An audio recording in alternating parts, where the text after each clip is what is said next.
तर good morning मित्रांनो. सकाळ सकाळी पाऊस तर काय पडत नव्हता, पण आपण सेफ्टीसाठी आपला रेनकोट घालून निघालो होतो. गेल्या सोमवारी मला पनौती लागली होती. टायर पंक्चर झाला होता. या सोमवारी काय होऊ नये हेच माझी इच्छा आहे. बघू आता काय होतंय काय नाही. त्यानंतर गाडी वगैरे स्टार्ट केली आणि निघालो मी ऑफिसच्या दिशेने. आणि हे बघा आमचे सर माझ्या आधीच पोहोचले होते ऑफिसमध्ये. आणि मी काम करत होतो. ह्या दोघांची काय खोल चर्चा झालेली काय माहित, कुठल्या विषयावरती एवढे खोल चर्चा करत होते. त्यानंतर संध्याकाळी पीसी वगैरे बंद केला आणि निघालो घरी. पेट्रोल संपलं होतं, तेच भरायला आलो होतो पेट्रोल पंपावरती. ते भरलं आणि निघालो घराकडे. आणि भावेश सर आज खूप जोशमध्ये होते. एकटे एकटेच काय व्यायाम करत होते काय माहित, तेच बघत होतो मी. भावेश सर आज तुम्ही खूप चिकने दिसताय, काय आज?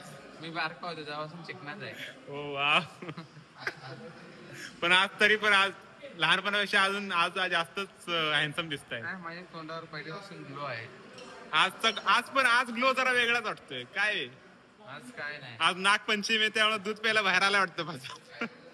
आणि खूप दिवस झाले आपल्याला रनिंग करायला भेटत नाही, कारण की भावेश सरांच्या ह्या मशीनीचं पोस्टमॉर्टम त्यांनी करून ठेवलेलं आहे. कधी नीट करतायत काय माहित, त्यांनाच विचारू कधी नीट करताय कधी नाही.